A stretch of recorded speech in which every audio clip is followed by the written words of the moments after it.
The cold rain fell hard on Seoul's empty streets as 17-year-old Taeho crawled deeper into the abandoned subway tunnel.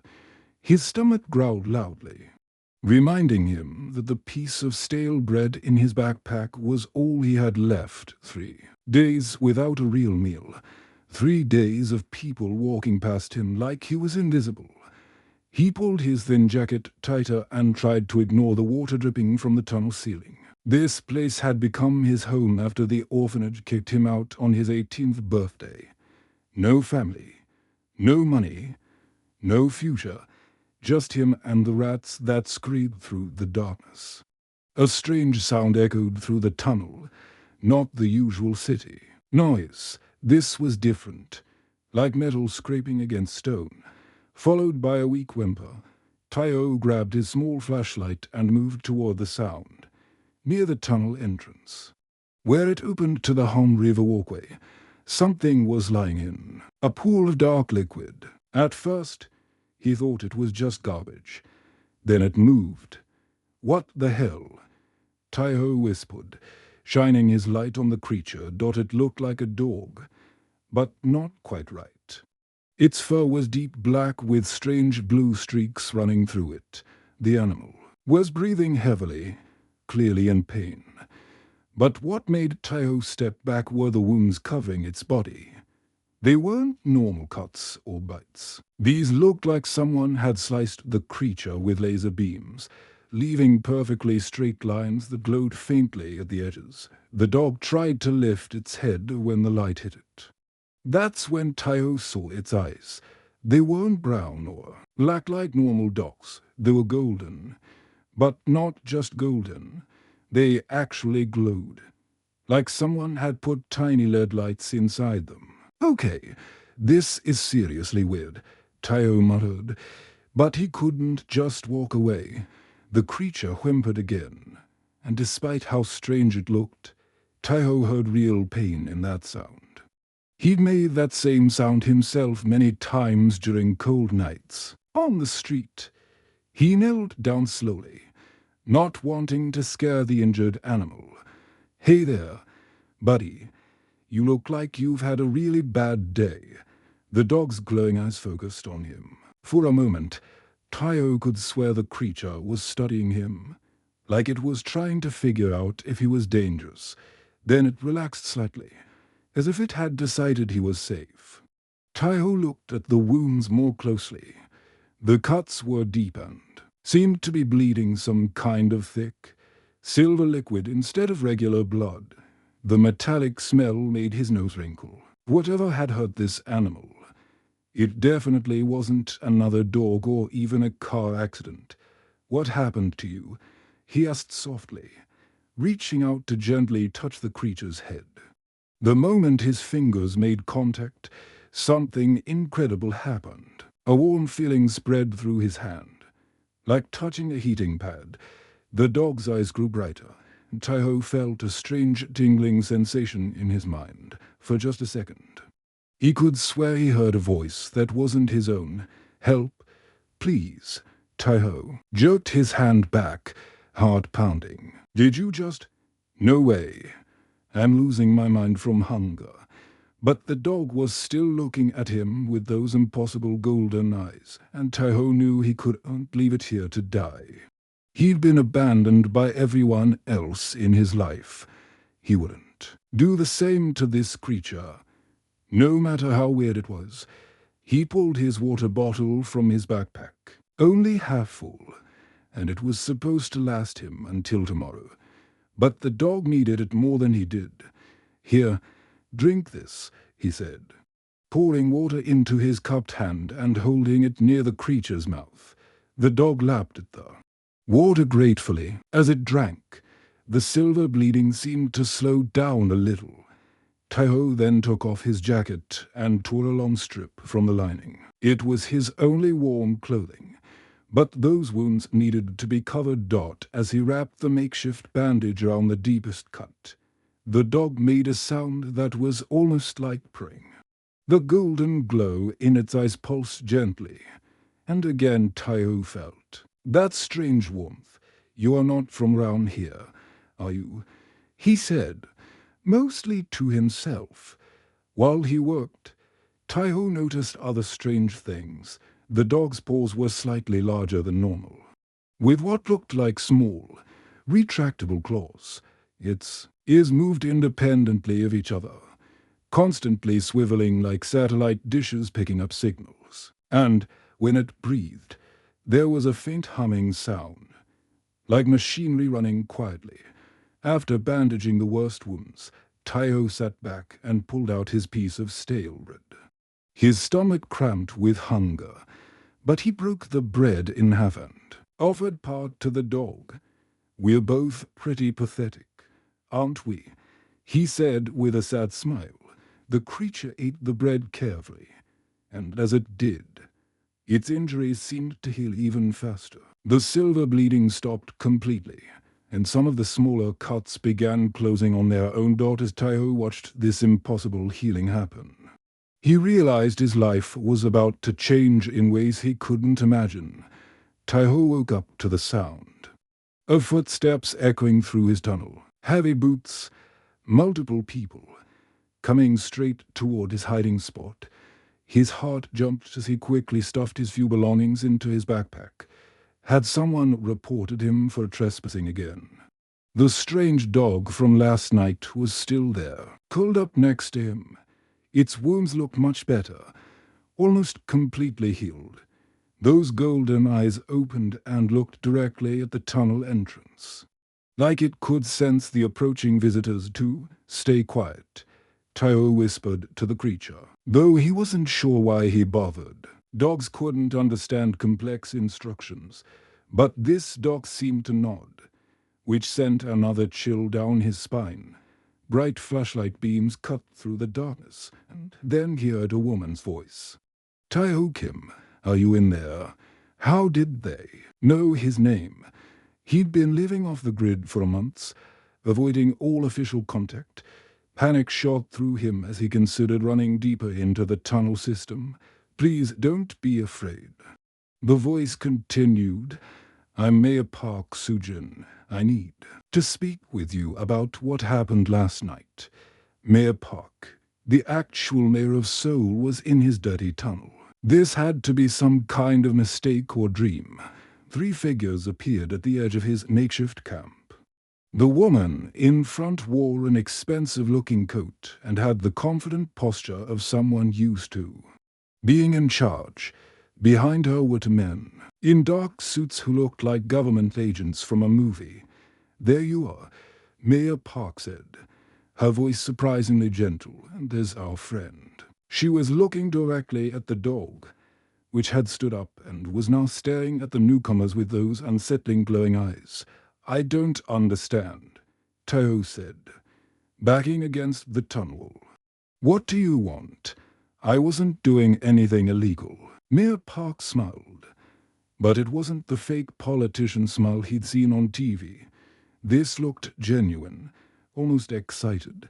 "You saved a life last night, Taiho, the very important life." One of the suited men stepped forward. "Sir, we have satellite footage of your actions by the Han River at approximately 11:47 p.m. You provided aid to an injured animal." Satellite footage. They'd been watching him from space. Taiho's mind raced as he tried to process this information. "We need you to come with us," Mayor Park said. "There are some people you need to meet, and some things you need to understand about your new friend here." The dog walked over to Mayor Park and sat down calmly.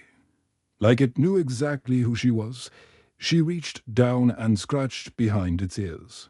And those golden eyes pulsed brighter for a moment. "You're not in trouble," she continued, seeing the fear on Taiho's face. "In fact, what you did last night might be the most important thing anyone has done in decades."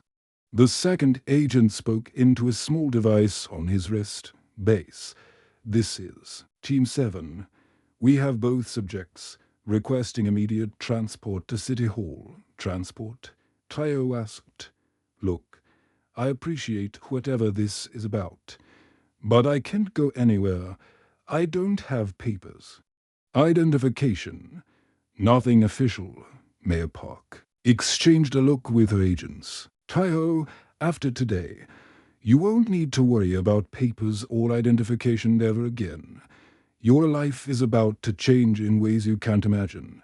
20 minutes later, Taiho found himself in the back of a black government car, still trying to convince himself this wasn't some elaborate dream. The dog sat next to him, completely calm.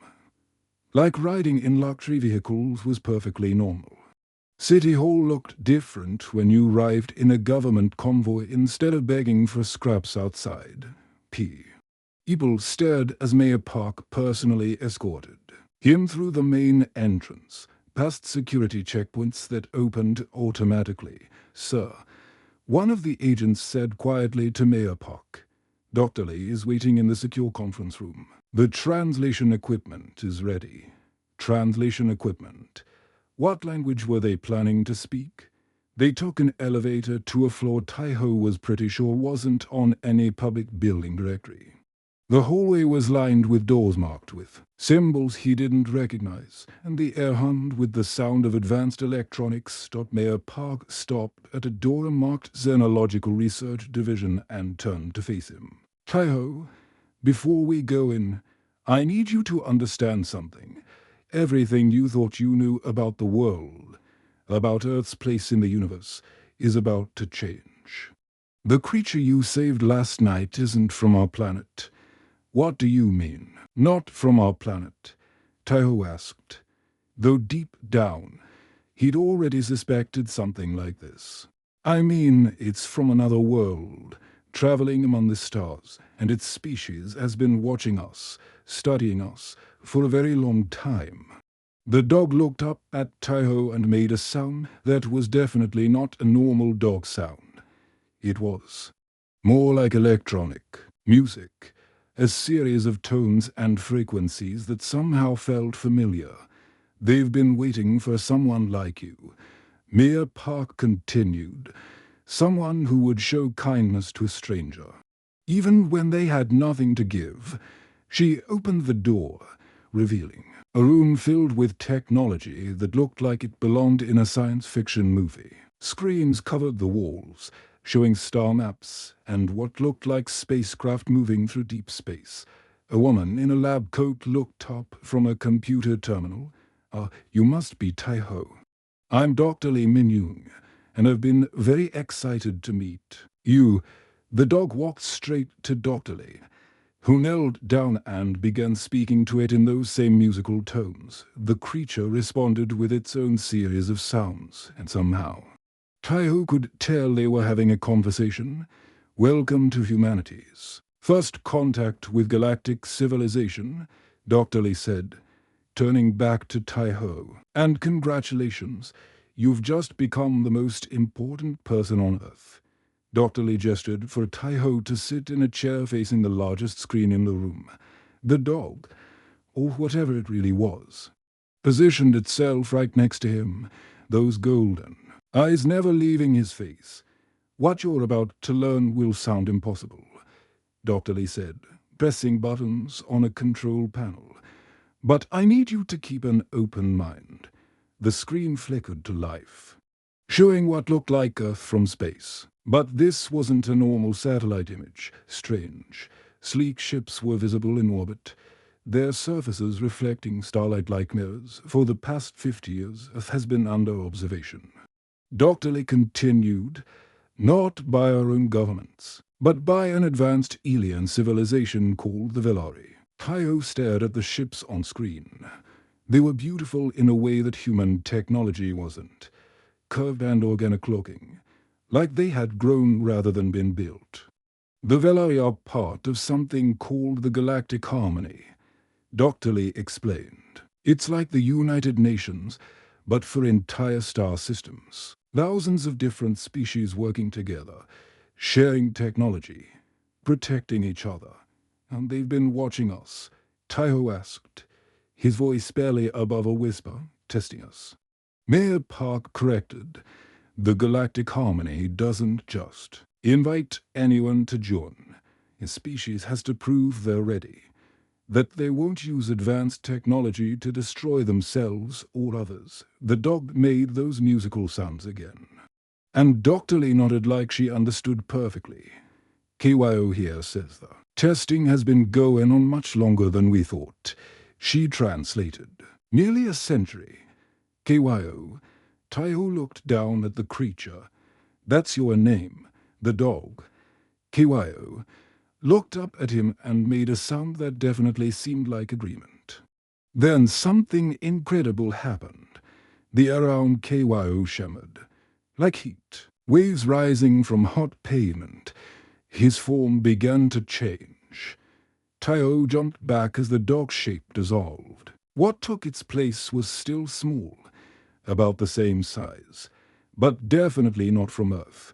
KYO had smooth, dark skin with those same blue streaks running across his body. His limbs were longer and more graceful than human arms and legs, and his face, while alien, had an expression of intelligence that was unmistakably friendly. Holy, Taiho started, then caught himself.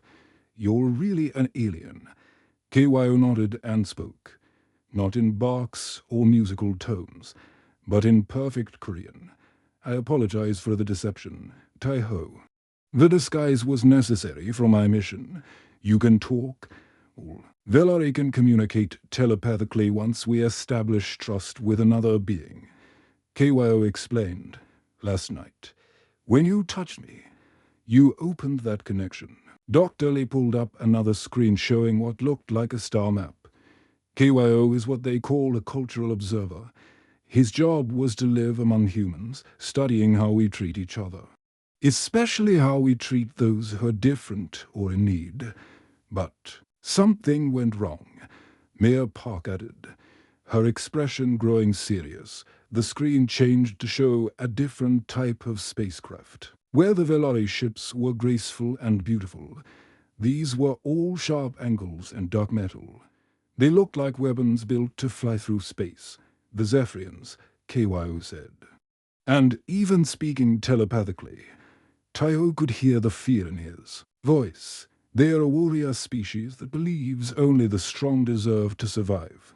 They've been trying to prevent Earth from joining the Galactic Harmony. Why? Taiho asked. Because humans showed too much promise. Dr. Lee answered, your species combines intelligence with compassion in a way that's very rare in the galaxy. The Zephyrians see that as a threat to their way of life. The screen showed footage that made Taiho's blood run cold. The sharp-angled ships were attacking the graceful Velari vessels in space above Earth. Laser beams and energy weapons lit up the darkness like a deadly fireworks show. 3 nights ago, a Zephyrian strike team found KYO. Mayor Park explained. They attacked him with weapons designed to cause maximum pain, hoping to make him call for help and reveal other Velari positions, but I didn't call for help. KYO said proudly. I escaped to the surface, hoping to find somewhere safe to heal, and that's where you came in. Dr. Lee said to Taiho, what you did last night wasn't just kindness. It was exactly what the Velari have been looking for. Another screen activated, showing what looked like a massive space station orbiting a distant star. It was beautiful beyond description, with gardens and cities visible through transparent sections. This is the Harmony Core, the capital of the Galactic Harmony, Dr. Lee explained. When KYO used his emergency beacon to report what happened, he didn't just call for rescue. He transmitted a complete record of your actions, my actions. You had almost nothing, KYO said, his large eyes meeting Taiho's, hungry, cold, alone. But when you found a creature you thought was dying, you gave away your only food and water. You sacrificed your only warm clothing to help a stranger. The Velari High Council watched that transmission, Mayor Park said, and for the first time in Earth's history, they reached a unanimous decision. What decision? Dr. Lee smiled. That humanity is ready to join the galactic community. But there's more. The screen showed what looked like a formal ceremony taking place on the space station. Beings from dozens of different species were gathered in what was clearly some kind of parliament. They don't just want to invite Earth to join, Dr. Lee continued. They want a human representative on the High Council itself, someone who embodies the best qualities of our species, and they chose you, KYO said simply. Taiho felt like the room was spinning. Me. But I'm nobody. I'm homeless. I don't have an education or training or anything. You have something more valuable than education, Mayor Park said. You have a heart that puts others before yourself. Even when you have nothing to give, the Zephyrians are still out there. KYO warned. They won't give up easily. If you accept this role, you will be in danger. But you also have the power to help not just Earth, but millions of worlds across the galaxy. Through the room's windows, Taiho could see souls spreading out below, somewhere down there. Other homeless kids were spending another night cold and hungry, just like he had been yesterday. What would I have to do? He asked. Dr. Lee's smile grew wider. Change the universe. The room fell silent as Taiho stared at the massive screen showing the Harmony Core space station. Thousands of alien beings lived and worked together in that beautiful structure, and they wanted him to represent all of humanity among them. I need to understand exactly what this means. Taiho said slowly. What happens if I say yes, and what happens if I say no? Dr. Lee touched another control, and the screen split into two images. On the left was Earth as it looked now, with cities, pollution, and areas of poverty clearly visible from space. On the right was another planet that looked like paradise, with crystal-clear oceans and cities that seemed to grow from the landscape itself. This is Kepler-4 to be before and after joining the Galactic Harmony, she explained. The Velari shared their technology to clean their atmosphere, end hunger, and eliminate disease. Their people now live for over 300 years in perfect health. Taiho's eyes widened. They could do that for Earth. Much more, KYO said, his alien features showing excitement, energy sources that never run out, medical technology that can cure any illness, transportation systems that let you travel between continents in minutes. Mayor Park activated another screen showing what looked like engineering blueprints, clean water for everyone on the planet, food production systems that could end world hunger in 6 months, technology to reverse climate change within a decade. But there's a catch, isn't there? Taiho asked. He'd learned from his time on the streets that nothing good came without a price. The Galactic Harmony has strict rules, Dr. Lee admitted. Any species that joins must prove they can handle advanced technology responsibly. They need a human representative who can guide Earth through this transition and speak for us in galactic affairs. And if I say no? The screens went dark, and the room suddenly felt much colder. Earth remains isolated, Mayor Park said quietly. The Velari will withdraw their observers and never contact us again. Humanity will have to solve its problems alone, with the technology we have now. KYO made a sad sound. The opportunity only comes once per species. If rejected, the offer is never made again. Taiho felt the weight of 7 billion people resting on his shoulders. Every homeless person, every sick child, every family struggling to survive. Their futures depended on his decision. What would I have to do as an ambassador? He asked. Dr. Lee pressed more buttons, and the screen showed what looked like the most advanced university in the universe. Beings from countless different species were studying together in buildings that defy physics, floating in space and connected by bridges of pure light. First, you'd travel to the Velari home world for training, she explained. You'd learn galactic law, diplomacy, and how to communicate with dozens of different alien species. The education would take about 2 Earth years, 2 years away from home. Time moves differently in their training facilities, KYO said. Advanced technology compresses the learning process. What feels like 2 years to you would only be 6 months in Earth time. Another screen showed Taiho what looked like the most important meeting room in the galaxy. Representatives from hundreds of different worlds sat in a vast circular chamber, discussing matters that affected billions of lives. After training, you'd take your seat on the High Council. Mayor Park continued. You'd help make decisions about trade, exploration, defense against hostile species like the Zephyrians, and sharing new technologies. But I'm just a kid who lived in tunnels, Taiho protested. How could I possibly do something that important? Because you understand what it means to have nothing, KYO said seriously. Most council members come from worlds where poverty and suffering were eliminated long ago. They've forgotten what it's like to be truly desperate.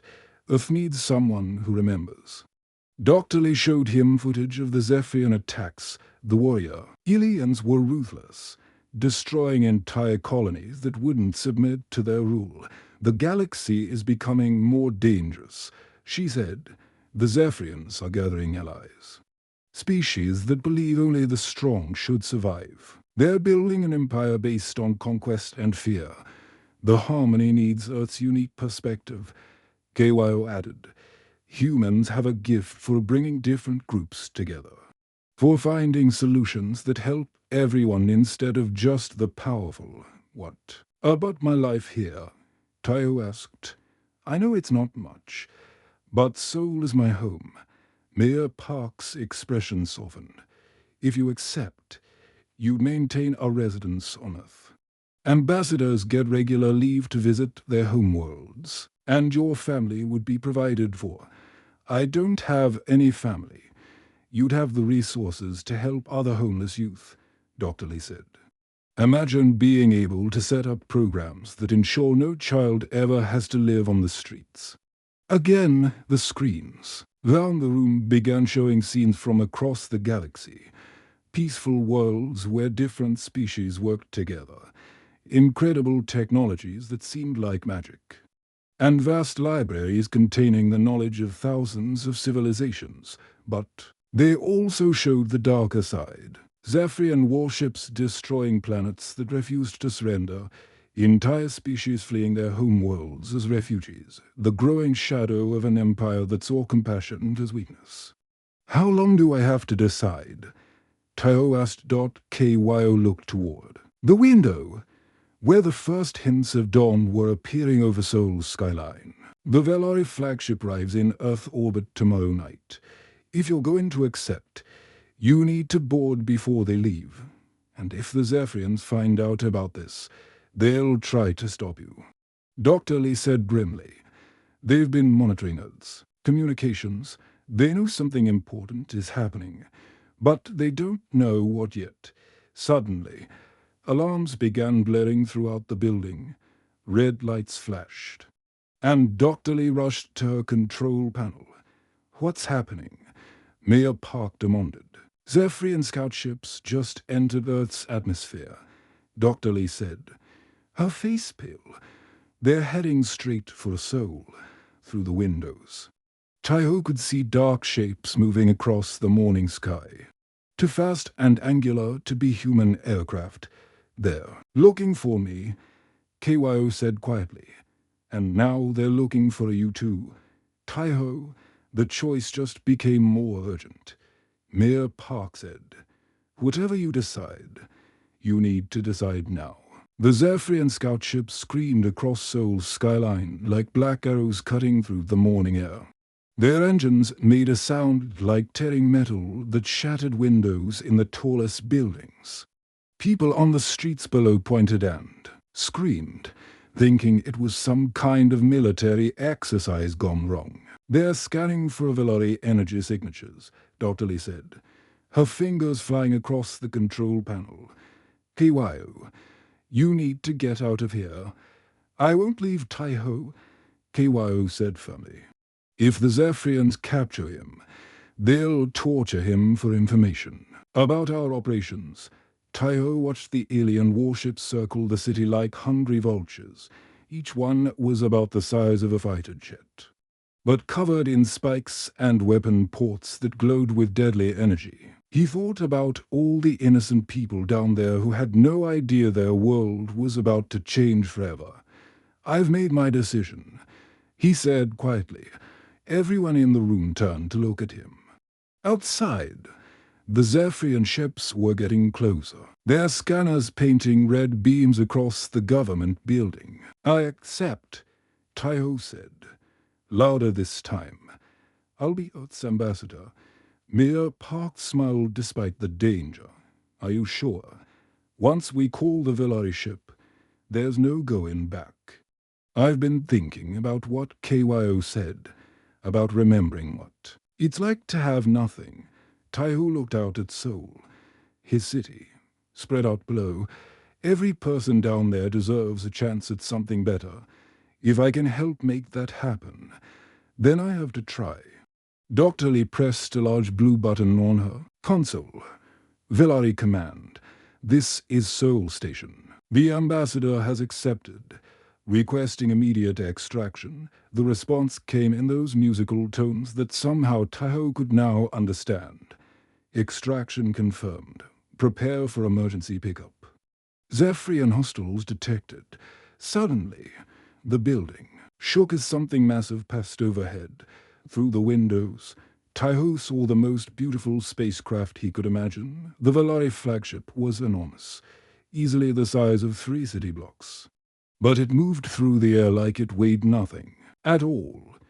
Its surface rippled with colors that had no names, and energy fields sparkled round it like protective shields. "There's our ride," KYO said, his alien features showing relief. But the Zephyrians had seen it too. The smaller enemy ships immediately changed course, racing toward the Velari vessel with weapons charging.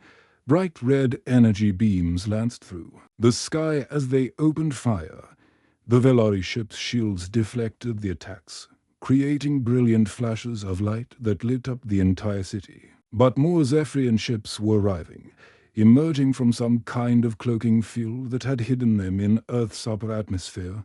"They brought a whole strike force," Dr. Lee said, watching her screens in horror.